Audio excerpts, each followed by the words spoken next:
గజేంద్రుడు తపనేనండి. ఆ రోజు ఆయింది ఆర్తే, ఏదో కావాలి నాకు, మరణానుభూతి కలిగింది, నేను ఈ శరీరం కాదని తెలిసింది, ఈ శరీరం వద్ద చెత్త కట్టే, ఇది నాకు భారం అయిపోయింది. ఇక్కడ ఏదో అప్పుడు ఒక మాట అంటారు రమణ మహర్షి, ఏనుగును తీసుకొచ్చి సంచిలో కుక్కినట్టుగా ఉందంటారు. మనకి ఎప్పుడైనా కలిగిందా అనుభూతి? ఏనుగును తీసుకొచ్చి సంచిలో కలిగినట్టుగా ఉంది. ఇంకా ఈ దేహవాంఛలు తీర్చుకుందుకు మనం ఇంకా వస్తువులు కొంటున్నాం, భోగాలు అలవాటు చేసుకుంటున్నాం, డబ్బులు సంపాదిస్తున్నాం. మనం ఏమనుకుంటున్నాం, ఏనుగు అంత ఉంది శరీరం, ఇంకా డబ్బు ఎంత ఉంది, చిన్న సంచిలా ఉంది అనుకుంటున్నాం. మనం ఇక్కడ సంచిలో ఏనుగును కుక్కారు అని అనుకోవట్లేదు. మనం ఏనుగంత శరీరాన్ని పెంచుకుని దానికి కావలసిన రొట్ట గడ్డి అంతా భోగభాగ్యాల రూపంలో వేద్దాం అనుకుంటున్నాం మనం. ఇది వదిలేయగలగాలి, అప్పుడు తెలుస్తుంది ఖచ్చితంగా. అందుకని ఆ ప్రార్థనకి విష్ణువు ఎలా చలించాడు? ఆ ప్రార్థన ఎక్కడికి వినపడింది? ఇక్కడెక్కడో ఈయన కాసారంలో ఉంటే అక్కడ లేదు. అది ఈయన చేసిన రవే ఈశ్వర కావవే వరద సంరక్షించు భద్రాత్మక అన్న పిలుపు ఎక్కడికి వినపడింది? అలా వైకుంఠపురంబులో నగరిలో ఆ మూల సౌధంబుదాపల మందారవనంతరం మృత సరఃప్రంతేందుకంతోపలోత్పల పనియంక రమా వినోదియగు ఆపన్న ప్రసన్నుండు విఫల నాగేంద్రము పాహీ పాహీయన కుయ్యాలించి సంరంభియై. అంత దూరం వినపడుతుంది ఖచ్చితంగా. పోతన గారు అంత పెద్ద సమాసం ఎందుకు వాడాడు? ఆ మూల సౌధంబుదాపల మందారవనంతరం మృతపర ప్రాంతెందుకంతోపలోత్పల పర్యంకరమా వినోది. ఇంత పొడుగు ఎందుకండి? పక్క మీద పడుకున్నాడు, లక్ష్మీదేవి సేవిస్తుందంటే రెండు మొక్కల్లో అర్థమైపోవాలా? అర్థమైపోయేది కవిత్వం కాదు, పరమార్థంగా మారేది కవిత్వం. అర్థం కావడం సమస్య కాదు. అక్కడ పద్యం పాడగానే మీ అందరి హృదయాల్లోనూ విష్ణువు పట్ల భక్తి కలిగిందా లేదా, అది పరమార్థం. అర్థం కావడం ముఖ్యం కాదు. ఇక్కడ ప్రతిపదార్థాల తాత్పర్యాలు 10వ తరగతి విద్యార్థుల పని, ఆధ్యాత్మిక సాధకుల పని కాదు. ఆ పిలుపు అక్కడికి వినపడింది. వినపడంతో ఆయన అన్నాడు సవరంభియ్యై. ఎంత తొందరగా వచ్చాడు అంటే సిరికింజప్పడు శంఖచక్రయుగమున్ చేదోయి సంధింపడు ఏ పరివారంబును జీరడు అభ్రగపతిన్ పన్నింపడు ఆకర్ణికంతర ధమ్మిల్లము చక్కనొత్తడు ఆకర్ణికంతర ధమ్మిల్లము చక్కనొత్తడు వివాద ప్రోత్థిత శ్రీకుచోపరి చేలాంచలమైన వీడడు వివాద ప్రోత్థిత శ్రీకుచోపరి చేలాంచలమైన వీడడు గజ ప్రణావనోత్సాహియై. అంత తొందరగా వస్తాడు. అది రమణ మహర్షి చెప్పిన మాట. అబద్ధం ఎందుకు అవుతుంది? పురాణ కాలంలోనూ నిజమైంది, నవీన కాలంలోనూ నిజమవుతుంది. అంత ఆర్తి ఉందా? అంత ఆర్తి ఉందా? ఆత్మజ్ఞానం గురించిన ఆర్తి ఉందా? అన్నం అరగలేదని అజీర్తి ఉందా? ఆలోచించుకోవాలి. ఈ కడుపు నొప్పి ఒక్కటి తగ్గించునా అన్నట్టు అదొక్కటి తగ్గిస్తాడు. దాన్ని తగ్గించడానికి ఇంత బెళ్ళ చాలు, డాక్టర్ చాలు, దేవుడు ఎందుకండి? లేకపోతే అదో కడుపు నొప్పితో పోతే శని వదిలిపోతుంది, మొత్తం గొడవ లేదు, ఇంకా డాక్టర్ పని లేదు, దేహం పని లేదు. దీనికోసం మనం చచ్చిపోయి ఇక్కడ దేవుణ్ణి ప్రార్థిస్తాం. ఈ ఒక్కటి తగ్గిస్తే నీ ఆశ్రమానికి వస్తా. అబ్బా ఇదో లంచం ఇక్కడ, ఇప్పుడు రాకపోతే ఆయనకి నష్టం. ఈ వ్యామోహాల నుంచి మనం బయటపడాలి. అలాగే వచ్చాడు ఆయన.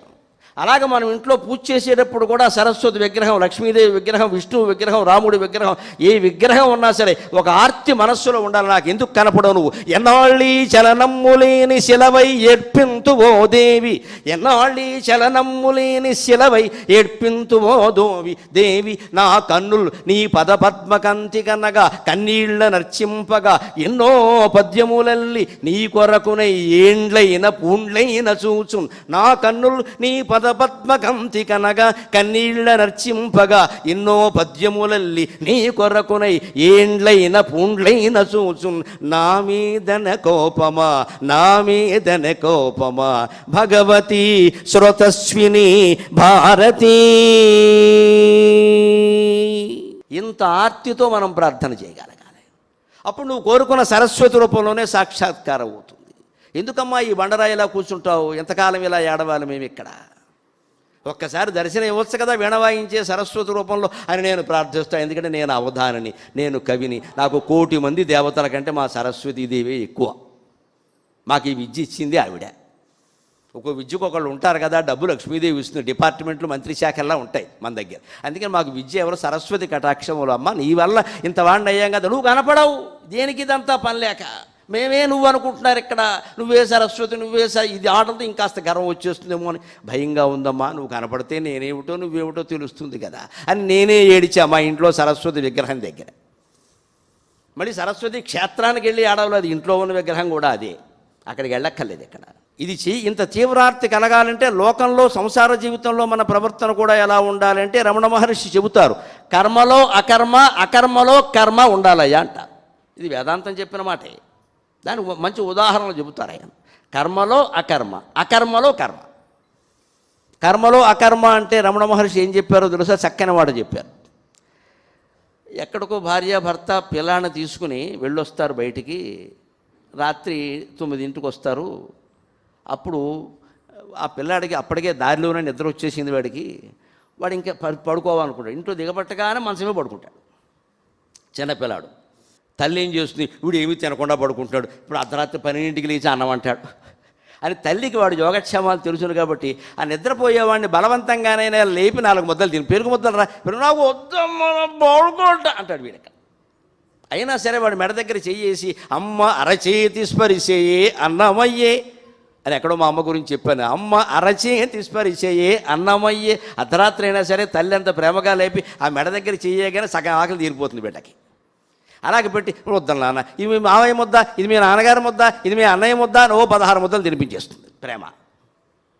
ఆ బిడ్డకి తిన్నట్టు తెలియదు. గమనించండి, మహర్షి చెప్పిన ఉదాహరణ. సంసార జీవితంతో సంబంధం లేనివాడు ఉదాహరణలన్నీ సంసారం నుంచే తీసుకున్నాడు. ఎందుకంటే మనం సంసారంలో ఉన్నాం కాబట్టి మనకి ఇలా చెబితేనే అర్థమవుతుంది. అందుకని బిడ్డ నిద్రపోతున్నాడు, కానీ తల్లికి ఏమిటంటే ఎప్పుడూ అర్ధరాత్రి లేస్తాడు, ఆకలి అంటాడు. ఎలాగా అది తినే రకం కాదు వీడు అని ఏదో చేసి మొత్తం మీద తను తినే ముందు వాడిని ఇలాగ బలవంతంగా లేపి ఈ 2 ముద్దలు పడుకుంది. కానీ ఇంకే పొద్దున అసలు నువ్వు లేవద్దు, బడికి కూడా వెళ్ళొద్దు, ఏదో చెప్పేసి 2 ముద్దలు తినిపిస్తుంది. పొద్దున్న లేచాక నాకు అన్నం పెట్టలేదు అంటాడు, నేను ఆకలేసి పడుకున్నానంటాడు. తిన్నాడు కదా, తినలేదు అంటున్నాడు. కర్మలో అకర్మ అంటే ఇదే అని చెప్పారు మహర్షి. ఎంత చక్కని ఉదాహరణ, ఎంత చక్కని ఉదాహరణ. కర్మలో అకర్మ. పని జరిగింది కానీ జరగలేదని జరిగిన వాడికి అనిపిస్తుంది. సరిగ్గా మన జీవితంలో ఇలాగే ఉండాలి. పనులు జరగాలి, అవి జరగలేదనే అనిపించాలి మనకి. జరిగినా జరగకపోయినా ఒక్కటే అనిపించాలి. జరగడం కోసమని రావద్దు ఇక్కడికి. జరిగేది ఏదో ఖచ్చితంగా జరుగుతుంది. జరగకూడనిది ఎంతమంది ప్రయత్నించినను జరగదు.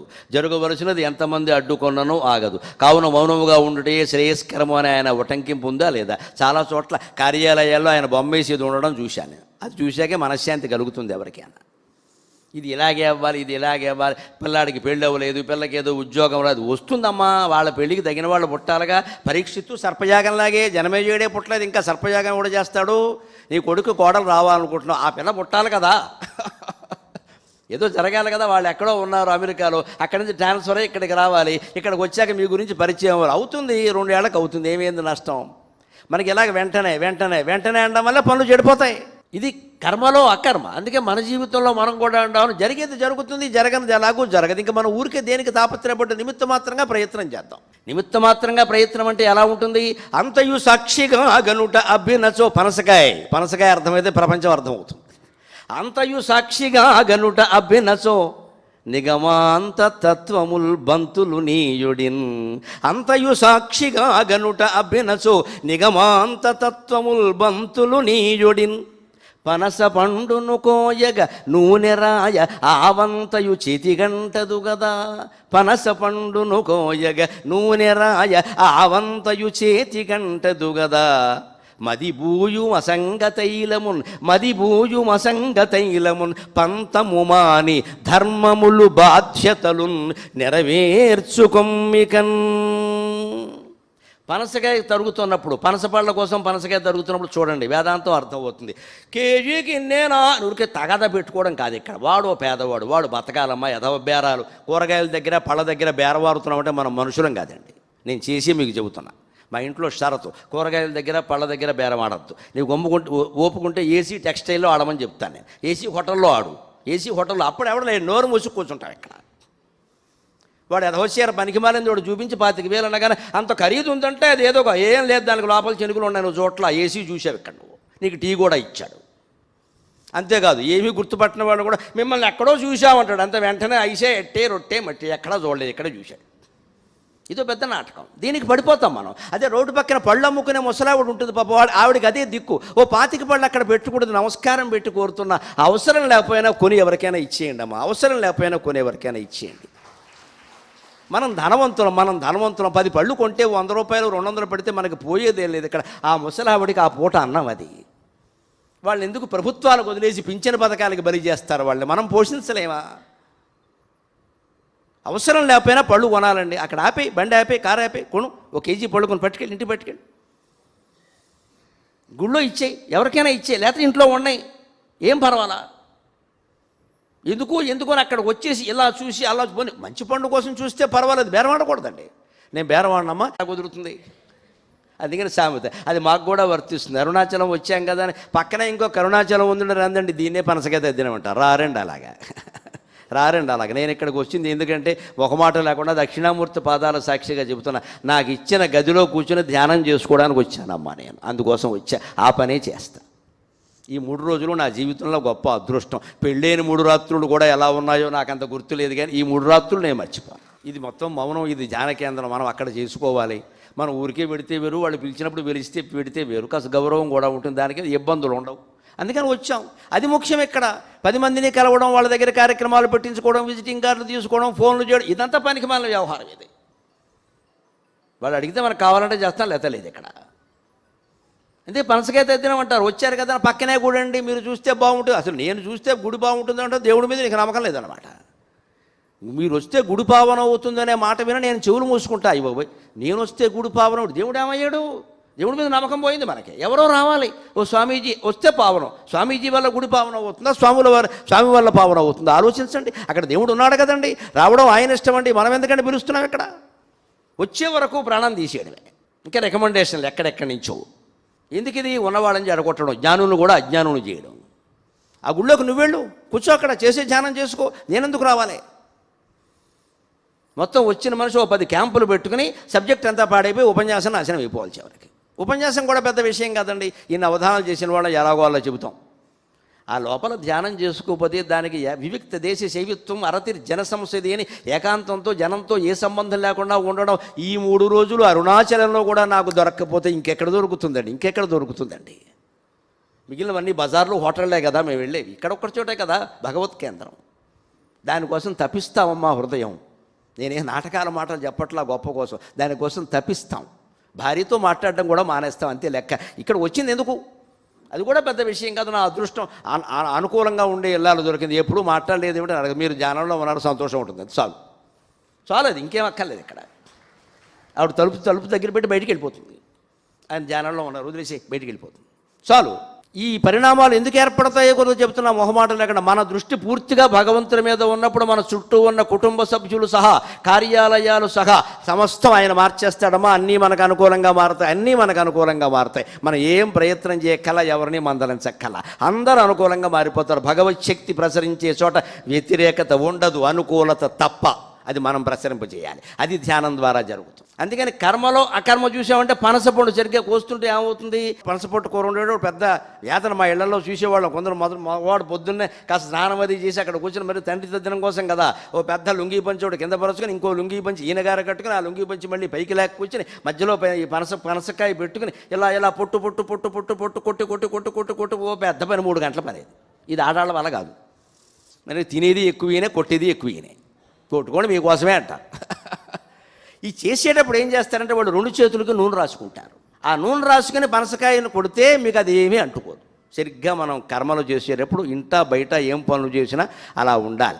మది భూయు అసంగతైలమున్ అంతయు సాక్షిగా గనుట అబ్బినచో, అంత సాక్షిగా చూడ్డానికి అలవాటు పడాలి. అది అబ్బితే నిగమంత తత్వముల్ బంతులు నీయుడిన్, వేదాంత తత్వాలతో బంతుల్లా ఆడుకోవచ్చు. ఆ మహర్షి సోఫాలో కూర్చొని అలాగే ఆడుకున్నాడు, నవ్వుకున్నాడు, చిద్విలాసంగా తీసుకున్నాడు. రాళ్ళు విసిరినా అలాగే తీసుకున్నాడు, కోతులు వచ్చి పీకినా అలాగే తీసుకున్నాడు. ఓ కోతి ఆయనకి ఏదో వేరుశనగపప్పులు పడుతుంటే చెంపమే కొట్టింది, నీకెందుకురా అంత కోపం అన్నాడు. ఏం అనలేదు, దాని మీద కేసు పెట్టలేదు. అది జీవే కదా అనుకున్నాడు. దానికి నన్ను కొట్టకూడదని తెలుసా? రమణ మహర్షి ద్వారా ఏదో పట్టుకొచ్చారు, అక్కడ పెట్టమన్నారా, పెట్టారు. కోతి వచ్చేసింది కిటికీలోంచి. మరి కోతికి పడక రాబోతే దేనికోసం? జ్ఞానోపదేశం విందామని వస్తుందా? దాని బాధ దాంది, అది వచ్చింది. ఇప్పుడు తరివేస్తున్నారు, వెంటనే కర్రబెట్టి కొట్టేస్తున్నారు అక్కడ మేనేజర్లు వాళ్ళు. ఈయన అన్నాడు, కొట్టకండి, ఇదే మనం చేసే పని. మనం సన్యాసులం, సాటి సన్యాసిని గౌరవించాం, ఇంకేమిటన్నాడు. వాళ్ళకి మతిపోయింది ఈ మాట వినగానే. సాటి సన్యాసి ఎవరున్నారు ఇక్కడ? ఆయన వెంటనే చెప్పాడు, ఆ కోతే. నేను ఎంత సన్యాసో అది అంతే సన్యాసి. కావాలంటే చూడండి, సన్యాసి ధర్మాలు ఏమిటి? ఇంట్లో ఉండడు, ఎక్కడో తిరుగుతూ ఉంటాడు, ఎక్కడో చోటు కూర్చుంటాడు, అంతేనా? ఇల్లు వాకిలి ఉండవు. నాకు ఇల్లు వాకిలి లేదుగా, ఇక్కడున్నా దానికి ఇల్లు వాకిలి లేదుగా. ఇంకోటి సన్యాసి ధర్మం ఏమిటి? దొరికింది ఏదో తింటుంది, దొరికింది ఏదో తింటాడు, ఎవరిని అడగకూడదు, దొరికిందే తినాలి. కోతి అంతే కదయ్యా, దొరికిందే తింటుంది. పళ్ళపుట్ట కనపడింది కాబట్టి వచ్చింది, పాయసం కనపడితే రాదు కదా, పట్టుబట్టలు కనపడితే రాదు కదా, వచ్చింది అది సన్యాసి కదా. ఇంకోటి కూడా చెప్పాడు, అది ఏమైనా దాచుకుంటుందా అన్నాడు. సన్యాసి దాచుకోవడానికి వీల్లేదు ఇక్కడ. కోతి దాచుకోదు, దేన్ని కూడా దాచుకుందుకు భగవంతుడు దానికి శరీరానికి సంచులు పెట్టలేదు ఇక్కడ. అప్పటికప్పుడు తినేయవలసిందే, ఇంకో మార్గం లేదండి. మనమంతా దాచుకోవడం మొదలెట్టాక ఎంత దాచుకున్నా సరిపోవట్లేదు. పైగా ఇదివరకు డబ్బు ఒక్కటే దాచుకునేవాడు, ఇప్పుడు ఆహార పదార్థాలు కూడా దాచుతున్నాం, ఫ్రిడ్జ్లో పెడతాం, వారం రోజులకి తీస్తాం, తినేవాడు చచ్చి ఊరుకుంటాడు. ఇందుకే నేను మొదటే చెప్పా, మన అనారోగ్యాలకి రెండే కారణాలు: నిలబెట్టిన తిండి, నిలబెట్టలేని మనస్సు. తిండినేమో నిలవబెట్టాం, మనస్సునేమో నిలుపుకోలేకపోతున్నావు ఇక్కడ. నువ్వు నిలబెట్టాల్సింది, నిలుపుకోవాల్సింది మనస్సుని, తిండిని కాదు. వెంటనే చేసుకో, వెంటనే తినే, లేకపోతే ఎవరికైనా ఇచ్చి. అబ్బాయి లేదండి రేపటికి పనికొస్తాయి, చచ్చే నాటికి పనికొస్తాయి, అక్కడ పడతాం, చచ్చిపోతాం, పనికిరావు. అన్నీ అందులో పెట్టడమే. మొగుడిని ఒక్కడనే బయట పెట్టారు, సంతోషం. వీడిని కూడా అందులో బారేస్తే అవసరమైనప్పుడు తీసుకోవచ్చు, గొడవలేదు, మాట్లాడకుండా ఉంటాడు. తెలంగాణ భాషలో చెప్పిన సప్పుడు చేయకుండా ఉంటాడు, గొడవలేదు. కోతితో పోల్చారండి తనని తాను. అది సన్యాసి చూడండి మీరు. సన్యాసికి ఇల్లు వాకిలి లేదు, దానికి లేదు. సన్యాసి దొరికింది తింటాడు, అది దొరికింది తింటుంది. సన్యాసి దాచుకోడు, అది దాచుకోదు. ఇంకా గొప్ప విషయం చెప్పాడు ఆయన ఆశ్చర్యకరంగా. సన్యాసి ఎలా ఉండాలో శాస్త్రంలో చెప్పారమ్మ. మఠామ్నాయం అనేటువంటి స్తోత్రంలో శంకరాచార్య చెబుతారు ప్రకరణ గ్రంథంలో. మఠామ్నాయం, మఠంలో ఉండేవాళ్ళు ఎలా ఉండాలంటే కరతల భిక్ష తరుతల శయ్య అంటాడు ఆయన. చేత్తోనే భిక్ష తీసుకో, ఓ పాత్ర పెట్టుకోకు. ఎందుకంటే పాత్ర ఉన్నాక రెండో పాత్ర ఉండాలనిపిస్తుంది, రెండూ ఉన్నాక దాన్ని పక్కనెట్టు కూర్చుంటావు, ఎవడో పట్టుకుపోతే ఆపుతావు. ఇదంతా కాంక్షే. చేత్తో తిని, చేత్తో పెట్టమని చాలు. ఈ చేతులు పట్టింది చాలు ఓ పూటకి, రెండో పూట మళ్ళీ వెళ్ళు, దాన్ని తెచ్చి దాచుకోక. ఇక్కడ ఇలా కరతల భిక్ష అని ఇలా తినేసి చేతులు గడిగేసుకు వెళ్ళిపో. తరుతల శయ్య, చెట్టు వేరు మీద తల పెట్టుకుని పడుకోవాలి సన్యాసి అయితే. చెట్టు వేరు, పీఠము పరుపు అన్నీ మొదలు పెట్టామంటే రకరకాలు మొదలవుతాయి ఇక్కడ.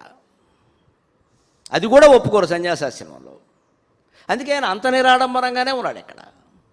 అంతే కదా, సన్యాసి ఏమి దాచుకోవడం బేక చెట్టు మీద ఉంటారు కదా, చెట్టు మీద కోర్చి చెట్టు మీదే ఉంటుంది, గమనించండి. ఈయన చెట్టు వేరు, తలకడ కింద పెట్టుకోవాలి, చెట్టు మీద ఉంది అది, దానికి ఇల్లు వాకిలి లేదు. ఇంకో గొప్ప మాట చెప్పారండి, మనకి చాలా పాటించడం కష్టం, అర్థం కావడం కూడా కష్టం. కోతి మనం సంసార జీవితంలో ఎలా ఉండాలో కోతి చెబుతోందయ్యా.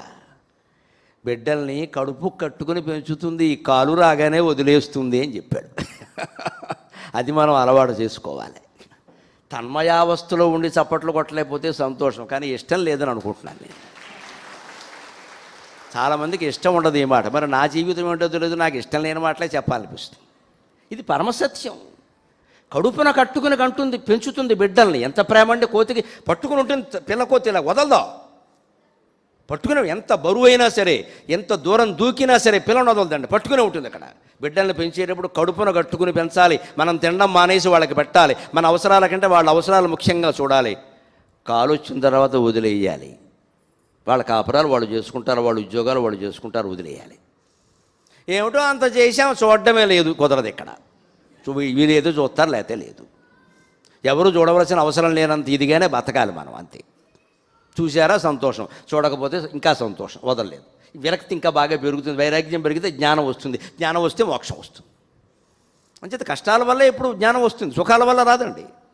ఇప్పుడు ఈ 5 మాటలు చూడండి. ఇల్లు వాకిలి కానీ, దాచిపెట్టుకోకపోవడం కానీ, దోచుకోకపోవడం కానీ, దొరికిందే తినడం కానీ, చెట్టు మీదే ఉండడం కానీ, కడుపున కట్టుకుని బిడ్డల్ని పెంచడం, కాలు రాగానే వదిలేయడం కానీ సన్యాసి లక్షణాలా కాదా?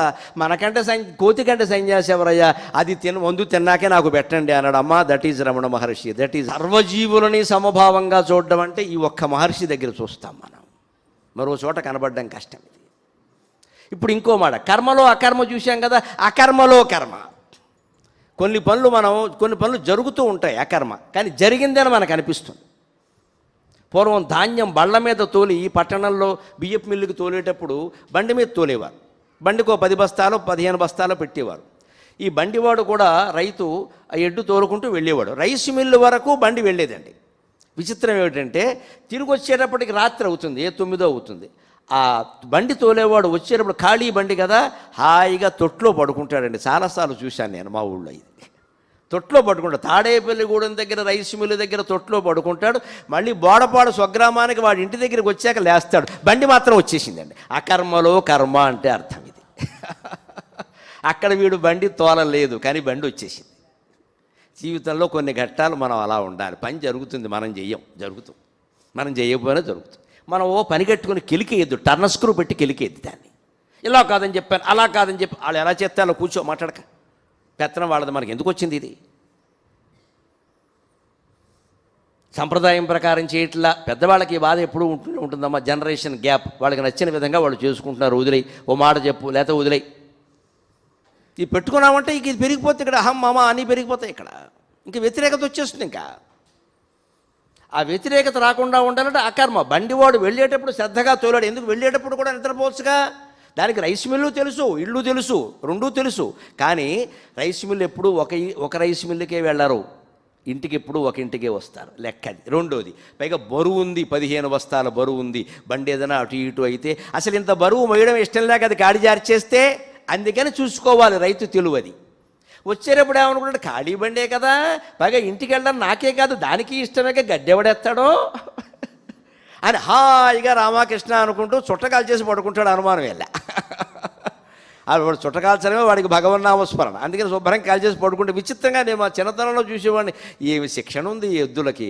అక్కడెక్కడో తాడేపల్లిగూడెం నుంచి బోడపాడు మాకు మా జన్మభూమి లెక్కనే 13 కిలోమీటర్లు ఉంటుందండి. 13 కిలోమీటర్స్ లేక మధ్యలో మెయిన్ రోడ్డు 8 కిలోమీటర్లు, 5 కిలోమీటర్లు మామూలు మట్టి రోడ్డు. ఆ 5 కిలోమీటర్లు కాగానే ఎద్దులు అప్రయత్నంగా పక్క రోడ్డుకి తిరిగేవండి. ఈ యారో మార్క్ ఎవరు చూపించారు? దానికి అంత జ్ఞానం ఇచ్చాడు భగవంతుడు పశువులకి, మనకే కాదు. ఇక్కడ ఆ ఎద్దులు ఆ రైతులు నమ్ముకున్నాయి. ఆ తిన్నగా ఇంటికి ఎడితేనే పెడతాడు, పక్కదారి పెడితే మనల్ని చెతగొట్టేస్తారు పట్టుకున్నాయి. ఇది అకర్మలో కర్మ అని ఉదాహరణ చెప్పారు. ఎద్దు బండి వాడు తొట్లో పడుకుంటాడయ్యా, బండి ఇంటికి వచ్చేసింది కదా. సరిగ్గా మనకు ఆధునికమైన ఉదాహరణ చెబుతాను.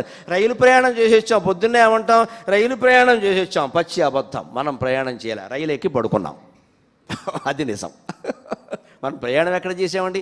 ప్రయాణం చేసామంటే నడవాలి, లేదా సైకిల్ తొక్కాలి, లేదా మోటార్ సైకిల్ బండి నడపాలి, లేదా కారు స్టీరింగ్ పట్టుకుని నడపాలి. అప్పుడు నువ్వు ప్రయాణం చేసినట్టు. కానీ రైల్లో పడుకుని ప్రయాణం చేసినట్టేమిటి? ఇది అబద్ధం. ఇది మనం నిత్యం వాడే అబద్ధం. ఇది అంటే ప్రయాణం చేయడానికి వీలైన సాధనం ఎక్కాం, అంతేకాని ప్రయాణం చేయలేదు మనం. వాస్తవంగా చెప్పాలంటే లాంగ్వేజ్ మిస్టేక్ ఇది. ఆయన గిరి ప్రదక్షిణం చేస్తూ ఉంటే కూడా వెళ్ళేవారు కదా. ఆయనతో వెడితే పుణ్యమని ఒకటి కదా. సరే, ఏదైతే మొత్తం మీద ఆయనకు పెద్ద తలనొప్పి. వచ్చిన భక్తులు కొంతమంది మీతో పాటుగా చెయ్యాలనుంది, మళ్ళీ చచ్చి చెడి 14 కిలోమీటర్లు నడవాలి ఆయన. ఇలాగ ఆయన ఇబ్బంది పెట్టిన వాళ్ళు కూడా చాలామంది ఉన్నారు. ఇదే నాకు ఇప్పటికీ అర్థం కాదు. భక్తులు అంటారు, అభిమానులు అంటారు, అసలు మనిషిని ఇబ్బంది పెడతారు, వద్దంటే మానరు. ఇప్పుడు నీకు నేను భక్తున్నా, నాకు నువ్వు భక్తుడువా? నాకు అర్థం కావట్లా. నేను గురువుని, నువ్వు అభిమానమైతే నేను చెప్పినట్టు నువ్వు వినాలి కదా. వినడం, ఇంకా పట్టుదల పట్టు కూర్చుంటాడు. పైగా అభిమానం అంటాడు. ఇది అహంకారం, అది అభిమానం కాదు. అది మనం వచ్చాం, మనం పెడతాం. ఆయన్ని ఇబ్బంది పట్టేందుకు ఆయనతో తిరిగితే నువ్వు ఎవరితో తిరిగినా ఒకటేనమ్మా. నీకు జ్ఞానం రానప్పుడు. జ్ఞానం అనేది ఎప్పుడు, మోక్షం అనేది ఎప్పుడు ఒక స్కీము కాదు. వీరితో పాటుగా ఒకరి సభ్యులను చేర్పిస్తే 5 సభ్యులు ఫ్రీ. ఇలాంటి ఫ్రీ పథకాలు ఉండవు ఇక్కడ. నీ యాతన నువ్వు పడాల్సిందే. రమణ మహర్షి కాదు, రాముడు పక్కనే కృష్ణుడు పక్కనే ఉన్నా కూడా మోక్షం రాదు. దశరథుడికి మోక్షం రాలేదు లెక్క. కృష్ణుడికి తల్లి అయినా దేవకీదేవికి ఆవిడ కష్టాలు ఆవిడికి తప్పలేదు లెక్క. కృష్ణుడికి భార్యలైనా చివరిలో బోయేవాళ్ళ చేతుల్లో అవమానాలు తప్పలేదు లెక్క. అన్నీ లెక్కలే. దేవుడికి తల్లి అయినా, దేవుడికి భార్య అయినా, దేవుడికి కొడుకైనా, ఎవరైనా ఇబ్బందులు పడ్డారు. రామచంద్రమూర్తి పరమ పరాక్రమవంతుడు. ఆయన మించిన వాళ్ళు లేరు అసలు. అకుంఠితమైన పరాక్రమం. కానీ ఆయన కుమారుడు కుశుడు రాజు అయిన వెంటనే 10 ఏళ్ళు పరిపాలించిన తర్వాత దుర్జయుడు అనే రాక్షసుడితో యుద్ధం చేశాడు. రాక్షసుడు చేతిలో చనిపోయాడు. ఇది లెక్క. రఘువంశం చదువుకోండి. రాముని కుమారుడు, సీతాదేవి కుమారుడు. అమ్మ రాజుకు రాజ్యానికి రాజు అయినవాడు రాక్షసులతో పోటీ పడ్డాడు. రాక్షసులతో యుద్ధం వచ్చి చచ్చిపోయాడు. రాక్షసులే గెలిచాడు ఇక్కడ. మరి సమస్త రాక్షస సంహారం చేసిన రామచంద్రమూర్తి కొడుకు అంత పరాక్రమం ఎందుకు లేదండి? తన వారికి ఎంత కలిగిన తన భాగ్యమే తనకు సొమ్ము తథ్యము సుమతి. రాముడు కొడుకైనా భీముడు కొడుకైనా చేసేది ఏం లేదు ఇక్కడ. వాడు చేసుకున్నదే వాడికి వస్తుంది. రాముడు అంత పరాక్రమం వీళ్ళకు ఉండాలని లేదు. అంటే దేవుడు ఇంట్లో పుట్టిన వాళ్ళు, దేవుడికి భార్యలైన వాళ్ళు, తల్లి తండ్రి అయిన వాళ్ళు, కొడుకులైన వాళ్ళే మోక్షాలు పొందలేదు కదా. ఆశ్రమానికి వచ్చేసి మనం కూర్చుని ఆనందంగానే మోక్షం వస్తుంటే తేణిపు వస్తుంది, మోక్షం రాదు ఇక్కడ. అందుకని ఆయన వెనకాల వెడుతుంటే ఒక అతను అడిగాడు, ఏమండి నిష్కామకర్మ అంటారు కదా, అంటే ఏమిటి అన్నాడు. ఈయన మాట్లాడ్డు కదా ఎక్కువ. చూపిస్తానని వెళ్తున్నారు. ఓ తుమ్మ చెట్టు వచ్చింది. ఆ దారిలో ఏదో చిన్న ఎనప మొక్క కత్తి లాంటిది. దాంతో ఈయన ఓ కొమ్మ నరికాడు. అది పడడానికి సిద్ధంగా ఉంది. ఆ కొమ్మ కింద పడిన కొమ్మ అది తీసుకున్నాడు. దాన్ని కూర్చుని ఒక గంట సేపు చెక్కాడండి ఈ పెద్ద మనిషి, వేరే పని ఏమీ లేనట్టు. ఎవడు రూపాయి ఇవ్వడు ఇక్కడ, కనీసం మెచ్చుకునేవాళ్ళు లేడు. ఇదంతా ఎందుకు చేస్తున్నాడో అడిగిన వాడికి అర్థం కావట్లేదు. ఏం నిష్కామకర్మ ఏమిటంటే తుమ్మకర్ర చిక్కుతాడేమిటి? మధ్యలో అడిగాడు, ఇదేమిటి స్వామికి ప్రదక్షిణానికి ఆలస్యం అయిపోతుంది, వాడు గొడవది. మనకు అద్భుతమైన పని ఇంకోటి ఉన్నా సరే మనం ఏమంటాం, మనం ఆటోకి అడ్వాన్స్ ఇచ్చేసామండి, నేను అడ్వాన్సే మిగులుతుంది, నీకు జ్ఞానం రాదు. మనకి పనికి మాలిన పనులు ముఖ్యమైతే పనికొచ్చే పని తక్కువ అవుతుంది. అందుకని ఈయన ఇక్కడే ఆయన మాట్లాడలేదు. ఆ తుమ్మకర్ర చెక్కి దానికి ముళ్ళు లేకుండా చెక్కాడు. చెక్కిన తర్వాత రమ్మన్నాడు కూడా. ఆ తర్వాత అక్కడ గొర్రెలు కాసుకునేవాడు ఒకడు కనబడ్డాడు, వాడిని పిలిచాడు, ఈ కర్ర వాడికి ఇచ్చేశాడు. అప్పుడు చెప్పాడు, ఇదే నిష్కామకర్మ అన్నాడు ఆయన. ఇంత సులువుగా, నాకు తెలిసి ఇంత సులభమైన ఉదాహరణ ఒక్క రమణ మహర్షి తప్ప మరొకరు చెప్పలేరా అని దివ్య దృష్టి అటువంటిది. తక్షణం అక్కడే ఉన్న ఉదాహరణ, ఎక్కడి నుంచో తేవడం కాదు, రామాయణం నుంచో భారతం నుంచో తేవడం కాదు, అక్కడే ప్రాక్టికల్గా చేసి చూపించేశాడు ఆయన. మనం ఇంత కష్టపడాలి, కర్ర తయారు చేయాలి, ఆ కర్ర ఎవరికి అవసరమో వారికి ఇచ్చేయాలి, ఇదే నిష్కామ కర్మ. జీవితంలో అన్నీ అంతే, కష్టపడి సంపాదిస్తాం, ఇచ్చేవాడికి ఇచ్చేయాలి, దాన ధర్మాలు చేసే చోట చేసేయాలి, దాని నుంచి ఇంకేం ఆశించకూడదు, ఇదే నిష్కామ కర్మ. ఇంకో ప్రశ్న వేశారు, అదే దారిలో పెడుతుంటే ఓపికగా చెప్పేవాడు పాపం, అవసరం అయితే మౌనంగానే చాలా భాగం వెళ్ళిపోయేది. మోక్షం అంటే ఎలా వస్తుందండి? ధర్మం అర్థం కామం అర్థమైనా, నాకు ధర్మం అర్థమైంది, మన ధర్మం మనం డబ్బు సంపాదించడం, పరిమితంగా ఉండడం అర్థమైంది, కోరికలు కూడా అదుపులో పెట్టుకోవడం అర్థమైంది. మోక్షం ఎలా వస్తుందంటే, మోక్షానికి ఏదో ప్రత్యేక సాధన ఏదో ఉంటుందండి, ప్రత్యేకమైన గురువు ఉంటారు, కాశీ వెళ్ళాలి, కాకినాడ వెళ్ళాలి, ఏదో అనుకుంటాం కదా మనం అజ్ఞానంలో. ఇంకా పురాణాల్లో బాగా పుట్టించేస్తారు విషయాలు, అక్కడ చనిపోతే మోక్షం, ఇక్కడ దగ్గితే మోక్షం, అక్కడ తుమ్మితే మోక్షం, ఏమీ ఉండదమ్మా, చచ్చినట్టు జ్ఞానం పొందితేనే మోక్షం. పైగా నేను సరదా కన్నా కూడా మామూలుగా అంటున్నా, చచ్చినట్టు జ్ఞానం పొందితేనే మోక్షం. రమణ మహర్షికి చనిపోయినట్టు జ్ఞానం పొందడం వల్లే మోక్షం వచ్చింది. చచ్చినట్టు అన్న తెలుగు మాట కూడా చాలా గొప్పది, తెలుగు భాష ఎంత గొప్పదో చూడండి. తిట్టు మాటలు కూడా దీవెనలు అవుతాయండి. నా భాష లాంటి భాష లేదండి ప్రపంచంలో, నా భాష లాంటి భాష లేదు. తిట్టు మాటలు కూడా దీవెనలు అవుతాయి. ఇప్పుడు నేను ఊరికే మాట వెంబడి వచ్చిన మాట నేనే ఊహించి చెప్పింది కాదు. ఇక్కడ చచ్చినట్టు జ్ఞానం పొందడమే మోక్షం. సరిగ్గా ఆయన చనిపోయినట్టే జ్ఞానం పొందాడా లేదా? అక్కడ వాళ్ళ బంధువులు ఎవరో చనిపోతే నేనే చనిపోయాను అనుకున్నాడు, చనిపోయినట్టు తెలియలా, నేను లోపల స్ఫురిస్తూనే ఉంది. అంటే చనిపోయేది నేను కాదనమాట. మరి నాకెందుకు ఏడుపు? ఈ భావన ఎందుకు కలుగుతుంది? దేహం వల్ల కలుగుతుంది. ఈ అథవ దేహం నేను కాదంటే అయిపోయే. అది వదలలేకే కదా మనం ఏడుస్తున్నాం ఇక్కడ. అందుకే దానికి చిన్న అభ్యాసం ఒకటి చెబుతానండి, దయచేసి మరోలా అనుకోకండి. దురద పెట్టినప్పుడల్లా గోక్కండి, ఆపేయండి, ఏం జరుగుతుందో చూద్దాం. అభ్యాసం చెయ్యాలి. ఈ దేహం మంది కాదని ఎలా తెలుస్తుంది? కాలు వేలు మీద దురద పెట్టింది, గోక్కండి, ఎవరికి చెప్పకండి, కూర్చోండి, అలా ఏమవుతుందో చూద్దాం. ఆశ్చర్యం ఏమిటో తెలుసా? ఆ మనసు కళ్ళు మూసుకొని ఆ దురద పెట్టే చోటే మీ లోచూపు, లోపల దృష్టి, దాని మీద దృష్టి పెట్టండి. నమ శివాయ నమ శివాయ నమ శివాయ అని జపం చేయండి. లేదు ఉండగలిగితే జపం కూడా లేకుండా అజప అంటారు, ఆ మౌనంలోకి వెళ్ళండి, అది తగ్గిపోతుంది. మీరు ఏ మందు వాడక్కల. మనం ఈ లోపు ఏంటంటే ఆ దురద ఏదో మొత్తం పాకిస్తాన్ వాడు దండయాత్ర చేసినట్టే 100 మందికి చెప్పేయాలి, డాక్టర్ దగ్గరికి వెళ్ళిపోవాలి, వాడు చెయ్యి పట్టుకోవాలి, మనం వాడి కాళ్ళు పెట్టుకోవాలి బిల్లు కోసం. ఇప్పుడు దురద ప్రపంచ యుద్ధం మనకి. ఒక 2 నిమిషాలు ఆగండి, తర్వాత గోకండి పోని కావాలంటే దువ్వెన పెట్టి. ఒక సెకండ్ కూడా ఆగమండి, అర్జెంటుగా అయిపోవాలి. నిగ్రహం అంటే ఇదే. దాహం వేసింది, ఆగండి, 2 నిమిషాలు తాకండి. ఆకలి వేసింది, అరగంట ఆగండి, తినకండి. కాఫీ తాగే అలవాటు అరగంట ఆగండి, రోజు అరగంట అభ్యాసం చేయండి, తర్వాత మొత్తం మానేయగలరు. ఏది ఏ అభ్యాసము చేయం మనం అన్నీ అయిపోవాలనుకుంటాం. మనం ఇలా ఉంటే కానీ కుదరదు, అలా ఉంటే కానీ కుదరదు. ఈ షరతులు ఉన్న చోట శాంతి ఉండదు, షరతులు ఉంటే శాంతి ఉండదు. శాంతి అంటే బేషరత్, ఏ షరతులు ఉండాలి వీల్లేదు, అదే లెక్క. అందుకని ధర్మార్థ కామ మోక్ష కామాలు తెలిసేయండి, మోక్షం ఎలా వస్తున్నాడు. దానికి ఉదాహరణ ఆయనే పెడుతూను, కంగారు పడకు అని ఒక ఎండిపోయిన కట్టి తీసుకున్నాడు, ఎండిపోయిన పొల్ల. ఇందాకేమో గొడ్లు గాయడానికి ఉపయోగపడే పొల్ల తీసుకున్నాడు, అది వివరించడానికి. దీనికి ఏం తీసుకున్నాడు? ఎండిపోయినది ఇంత పొడుగు పొల్ల తీసుకున్నాడు. ఇందాక వేసిన కత్తితో ఏదో చిన్న గొడ్డల లాంటిది ఏదో ఉంది కదా, అది పట్టుకురా అన్నాడు, పట్టుకొచ్చాడు. దీన్ని ముక్కలు ఓ 70 అన్నాడు, ఓ 70 వేసాడు, అది 2 అయింది కదా. 2ోది వేసాడు, 3 అయింది, 3ోది వేసాడు, 4 అయింది. అప్పుడు ఎన్ని మొక్కలు అయింది అన్నాడు, 4 మొక్కలు అయింది అన్నాడు. 3 దెబ్బలే వేసావు కదా, 4 మొక్కలు ఎందుకు అయింది అన్నాడు. ఎన్ని దెబ్బలు వేస్తే అన్ని మొక్కలు అవ్వాలి కదా. లాజిక్ ప్రకారం, లెక్కల ప్రకారం 3 దెబ్బలు వేస్తే 4 ముక్కలు అవ్వడం ఏంటండి? మరి అది కర్ర అలాగే ఉంటుంది. మొదటి దెబ్బ వేగానే 1 2 అయింది, రెండోది వేగానే 3 అయింది, మూడోది వేగానే 4 అవుతుంది. అర్థమైందా? 3 దెబ్బలు వేసినా 4వది అప్రయత్నంగా వచ్చింది కదా. ధర్మార్థ కామాలు సక్రమంగా పాటిస్తే మోక్షం అదే వస్తుందని చెప్పాడు. ఇంత సులభమైన ఉదాహరణ ద్వారా చెప్పేవాడు ప్రపంచం మొత్తం మీద మరొకడు ఉండడమా? మహాయోగి రమణ మహర్షి ఒక్కడే. వీటిని తెలుసుకోండి, ఆచరించే ప్రయత్నం చేయండి. జీవితంలో అలా ఉండాలి. మన ధర్మానికి కట్టుబడి ఉండి, ధర్మంతోనే అర్థం సంపాదించడం. డబ్బు సంపాదించొద్దని ఎక్కడ మన వైద్య ధర్మంలో చెప్పాల. హాయిగా సంపాదించుకో, ఎంతవరకు సంపాదించాలో అంతవరకే. రిటైర్ అయినా కూడా ఉద్యోగం చేయడం ఉందే, అవసరమైతే వేరే విషయం అండి. అవసరం లేకుండా చేస్తున్న వాళ్ళు చాలామంది ఉన్నారు. పల్లెటూళ్ళలో 10 ఎకరాలతో పని లేదు నీకు, ఇక్కడికి వచ్చి మళ్ళీ అమెజాన్ ఏదో కొరి జాన్ అంటారు.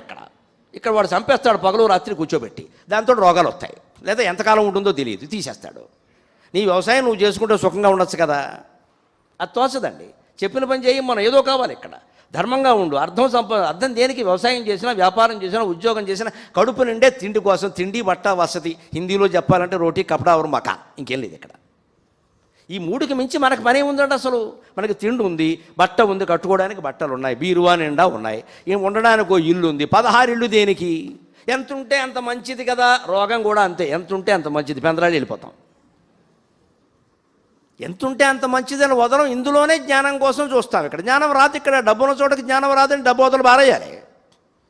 నాకు డబ్బు అక్కర్లేదు, ఏమక్కర్లేదు, జ్ఞానం తప్ప అనే మాట ఉంటేనే వస్తుంది. అది ఏది నీ పక్కన పెట్టుకున్నా జ్ఞానం రాదు ఖచ్చితంగాను. ఈ సాధన మొత్తం సంసార కార్యక్రమాల్లో మనం చేస్తూ కూడా మర్చిపోకూడదు ఏమిటంటే, మహర్షి చెప్పింది కాస్త ఈ పనులు తెముల్చుకుంటున్నాం. పనసకాయలాగా ఉంటున్నాం కదా, చేతికి నూనె రాసుకున్నాం కదా, అసక్త బుద్ధితో ఉన్నాం కదా. ఖాళీ దొరుకుతుంది, ధ్యానం చేయడానికి ఖాళీ దొరక్కపోదు. ఒక అరగంట దొరకదా? పొద్దున్న ఒక అరగంట, సాయంత్రం ఒక అరగంట పెట్టుకోండి. ఎట్టి పరిస్థితుల్లో కూర్చోవాలంతే. మీకు అనుకూలమైన సమయమే పెట్టుకోండి. దుర్ముహూర్తం, రాహుకాలం, ఈశాన్యమూల ఈ గొడవంతా అవుతూ నీకు ఎక్కడ వీలేదు అక్కడ కూర్చో. మంచం మీద కూర్చుంటే మంచం మీద కూర్చో, పర్లేదు. నీ మనస్సు ఎక్కడ సుఖంగా ఉంటే అక్కడ. దాన్ని శంకరాచార్య చెబుతారు, దేవి స్తోత్రంలో చెబుతారు. అక్కడ ఎత్రైవ మనోమదీయం తత్రైవ పదద్వయం తే. అమ్మా, నీ పాదాలు ఉన్న లోపాముద్ర ఉంది. భార్య లేని ఋషులు చాలా తక్కువ అండి. సన్యాసులు కాదు వాళ్ళు, శాస్త్రవేత్తలు, మునులు. ముని అంటే సన్యాసి కాదు, ముని వేరు, సన్యాసి వేరు.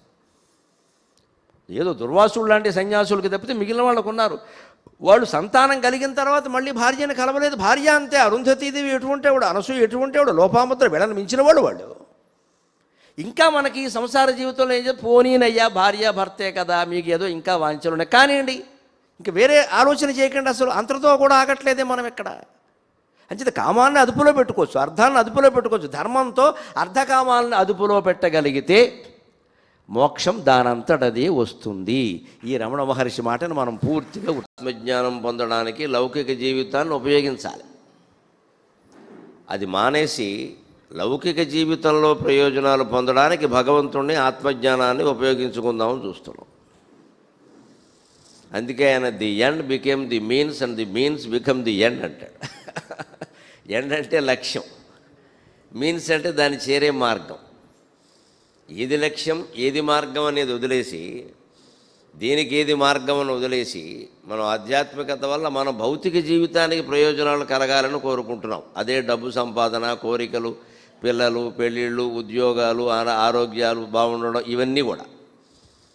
నిజానికి మొత్తం జీవితం ఎందుకు అంటే ఆత్మజ్ఞానం పొందడానికి, భగవత్తత్వం తెలుసుకోవడానికి. ఎందుకంటే భౌతికమైన కోరికలు ఎన్ని తీరినా ఇంకా ఉంటూనే ఉంటాయి. నజాతు కామ కామానాముపభోగేన శామ్యతి హవిషా కృష్ణవర్త్మేవ భూయసా అభివర్ధతే అంటాడు వ్యాసుడు భారతంలో. ఎప్పుడు కోరికలు తీర్చుకోవడం వల్ల కోరికలు తృప్తి చెందుతాయని అనుకోవద్దు. అవి రద్దు చేసుకుంటేనే బాగుంటుంది. తీర్చుకోవడం అంటూ మొదలు పెడితే అంతూ ఉండదట. దానికి ఆయన ఉదాహరణ ఏం చెబుతారంటే, ఉపమానం హవిషా కృష్ణవర్త్మేవ భూయసా అభివర్ధతే అంటాడు. భూయేవాభివర్ధతే అంటాడు. కట్టెకి అగ్ని కట్టెను దహనం చేస్తున్నప్పుడు మనం ఆ అగ్ని ఆగాలి అంటే కట్టెలు తొలగించాలి. అంతేగాని కట్టె ఇంకో చిన్న కట్టె, ఇంకో పెద్ద కట్టె ఉన్నాయి కదా ఇక్కడ మోపోని జపానికి కేటాయించాలి. ఇందులో ఆడ, మగ, పెద్ద, చిన్న కులభేదం లేదు. జ్ఞాపకాల రూపంలో మనస్సులో ఉంటాయి, ఇంకెక్కడో ఉండవు. యమో వైవస్వతో రాజా ఎస్తవైష మనస్థిత ఎస్తవేష హృది స్థిత అంటాడు శంకరాచార్య. అంటే యముడు వైవస్వతుడు అనేవాడు ఎక్కడో లేడయ్యా, నీ మనస్సులో ఉన్నాడు, జ్ఞాపకాల రూపంలో ఉన్నాడు. అందుకే ఆయనకి ప్రధానమైన భటుడు పేరేమిటి? చిత్రగుప్తుడు. చిత్రగుప్తుడు అంటే రావత్తు పొరపాటున పెట్టారు అక్కడ. చిత్తగుప్తుడు, చిత్తంలో గుప్తంగా ఉండే జ్ఞాపకాలే చిత్తగుప్తుడు. అవి బయటకు వస్తూ ఉంటే ఒక్కొక్కటి తంతూ ఉంటుంది పైకి. ఆ పుణ్యము పాపం రెండూ కూడా కర్మలు జ్ఞాపకాల రూపంలో, వాసన రూపంలో మనస్సులో ఉండి దాని పైకి తంతూ ఉంటుంది. తనినప్పుడు ఏమవుతుంది? ఎక్కడ తగులుతుంది? ఈ నాభి దగ్గర అంతర్వేష్ట అని ఒక నాడి ఉంటుంది ఇక్కడ. దాంట్లో 101 నాడుల చుట్ట. అది 101 నాడులు చుట్టుకుని ఉంటాయి.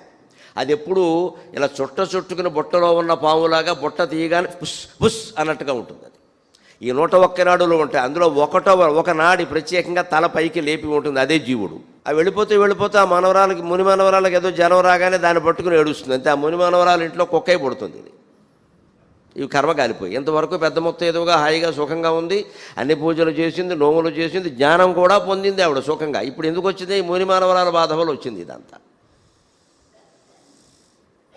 అంచేత ఈ బంధాల నుంచి బంధాలన్నీ తెంచుకుని బయటపడటమే తెవుల్చుకోవడం. ఆ తెవుల్చుకునే ప్రయత్నం చేయాలి. అప్పుడు జపం చేస్తే ఏమవుతుంది? లోపల ఉన్న జ్ఞాపకాలు పోతాయి. ఎంత జపం చెయ్యాలి అంటే ఈ జ్ఞాపకాలు పోయి కొత్త జ్ఞాపకం కేవలం నమ శివాయ, నమో నారాయణాయ, శ్రీమాత్రే నమః, ఓం నమో భగవతే శ్రీరమణాయ, ఇలాంటి మంత్రం ఏదో ఒకటి పట్టుకుని మనం దాన్ని ఎంత జపం చెయ్యాలి అంటే అది తప్ప ఇంకేం ఉండదు ఇక్కడ. నేను మన మనస్సు ఖాళీ అవ్వాలి అనుకున్నామే, ఖాళీ అయిన మనస్సులో మొత్తం ఇదే నింపేయాలి, కూరేయాలి గట్టిగా. దీపావళికి మతాబులను కూరతారు, బాగా గట్టిగా కూరకపోతే వెలగం. ముందు ఇసుక కూరతారు, ఇసుక తర్వాత మందు బాగా దట్టిస్తారు, కొంచెం మామూలుగా ఉంటే ఇలా ఆడించి మళ్ళీ కూరతారు, లేకపోతే కాలదది మధ్యలో ఆగిపోతుంది, చెట్లం కట్టిందంట. అలాగ భగవన్నామాన్ని మనం కూరేయాలి మనస్సులో. ఆ మంత్రాన్ని కూరేయాలి నిరంతరం. అదే ఎవరన్నా మధ్యలో పలకరిస్తే పనే లేదా అన్నట్టుగా ఉండాలి. అంతే కనీసం పైకి అనకపోయినా చూపేనా అలా ఉండాలి. పనేం లేదా అంటే వెంటనే వెళ్ళిపోతారు వాళ్ళు. ఇంకా లేదు మనం కబుర్లు చెప్పడానికి సిద్ధంగా ఉంటే ఆశమ్మ పోషమ్మ చెబుతూనే ఉంటారు, తెల్లారనే తమలది. ఇది ఈ జపం ఎలా చేయాలయ్యా? దాన్ని రమణ మహర్షి చాలా సూటి అయిన మార్గంలో చెప్పాడు. జపానికి ఏదో మంత్రోపాసనలని, గురూపదేశాలని, చంద్రగ్రహణమని, సూర్యగ్రహణమని. అసలు చంద్రగ్రహణం సూర్యగ్రహణం కంటే గొప్పది పాణిగ్రహణం. ఎందుకంటే నేను ఏదో అవధానం చేస్తుంటే అడిగారు, చంద్రగ్రహణం సూర్యగ్రహణం ఉంది, పాణిగ్రహణం ఉంది, వివాహం దీనికి దానికి తేడా ఏమిటన్నారు. సూర్యగ్రహణానికి చంద్రగ్రహణానికి పట్టు విడుపు రెండూ ఉంటాయి నాయన, ఈ పెళ్ళి అనేదానికి పట్టే తప్పితే విడుపు లేదు ఈ జన్మకని చెప్పింది. పట్టుకున్నాక ఇక అంతే కదా, మళ్ళీ పిల్లలు పుట్టి, మళ్ళీ వాళ్ళకి పిల్లలు పుట్టి, వాళ్ళు చదువుకుని, ఇదంతా గొడవ. ఇంకా ఇది లేకపోతే ఏ గొడవ లేదు. ఆయన లేకుండా చేసుకున్నాడు కాబట్టి సుఖంగా కూర్చున్నాడు.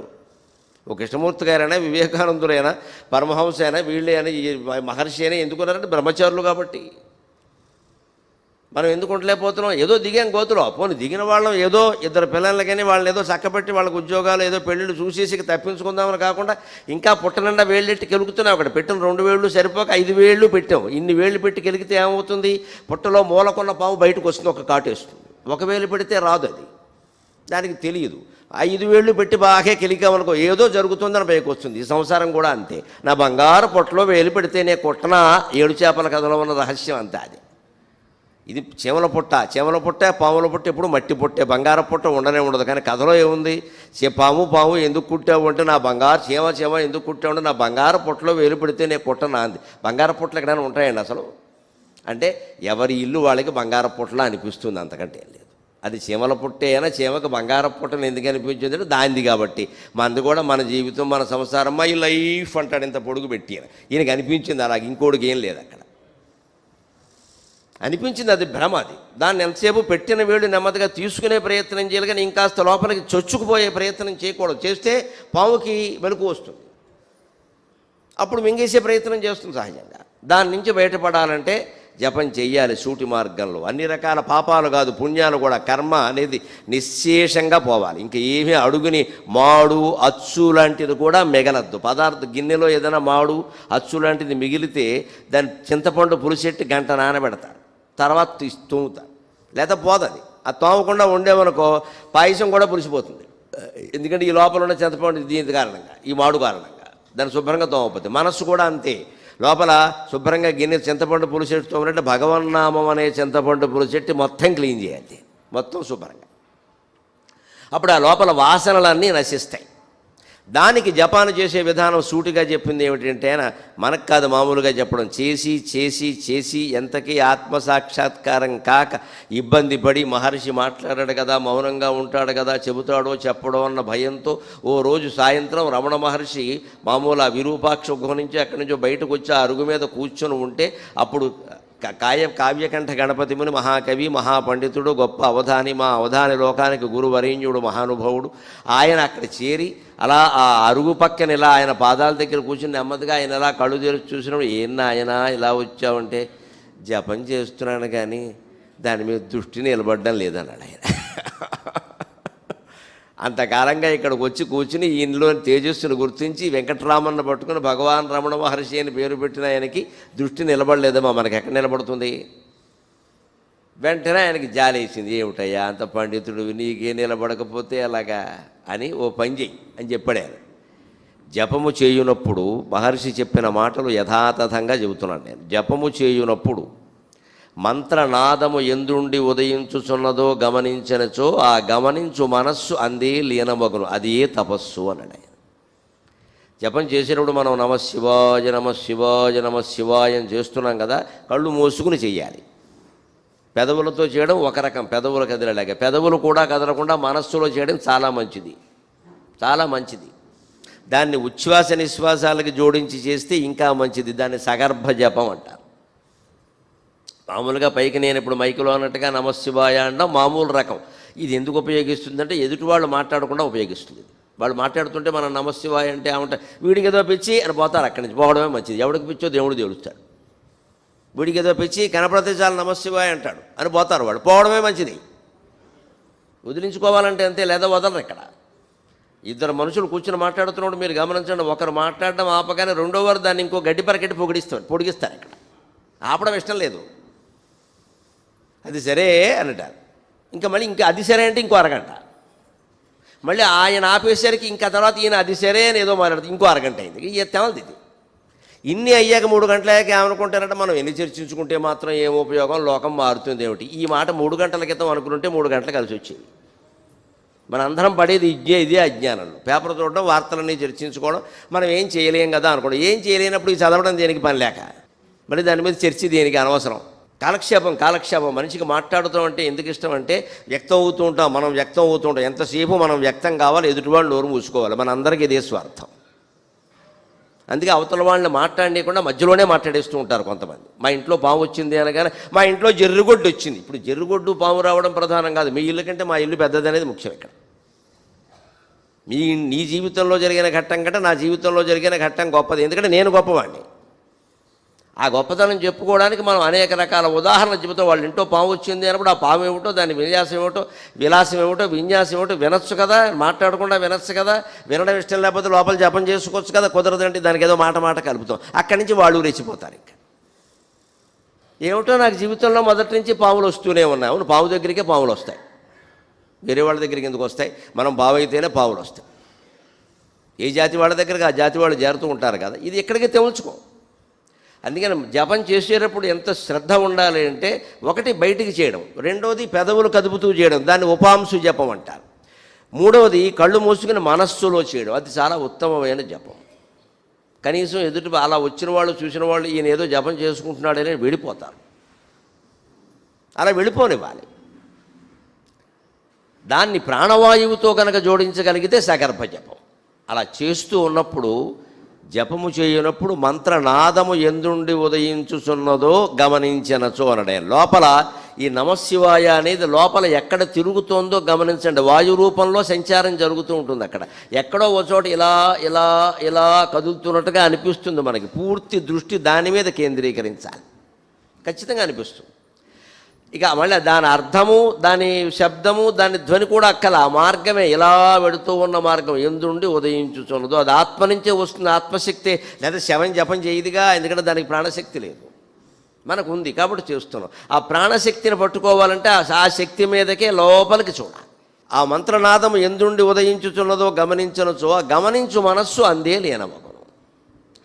ఈ గమనించడం అనేది అలవాటైతే ఏమవుతుందంటే గమనించే మనస్సు ఆ జపంలో లీనమైపోతుంది. ఆ రకంగా మనస్సును మనం లీనం చేసుకోవచ్చు.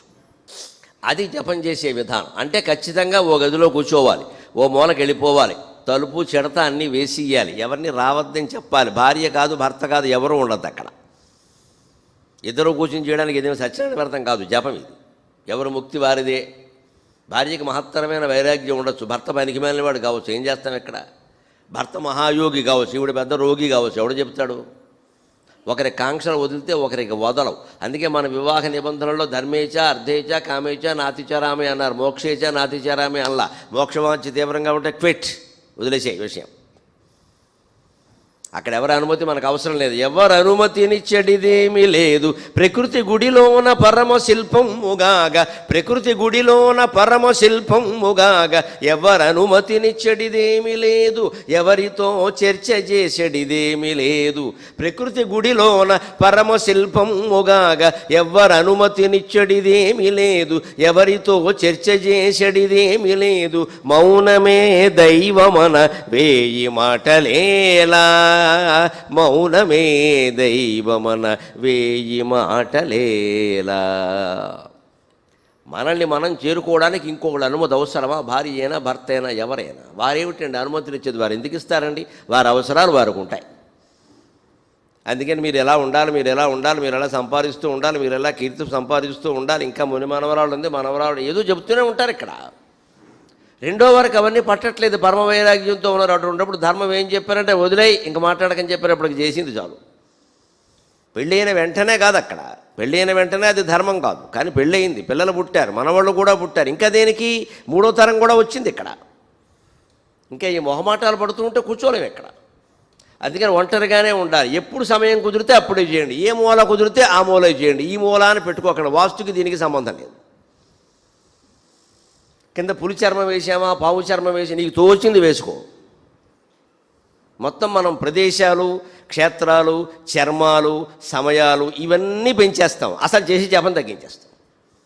చివరికి ఆ పులి చర్మం ఒకటి దొరకలేదని 3 నెలలు వాయిదా వేస్తాడు. ఈలోపు శ్రీమద్ రమారమణ గోవింద వీడు వెళ్ళిపోయాడు, పులి చర్మం వచ్చే జన్మలో దొరకాలి ఇప్పుడు.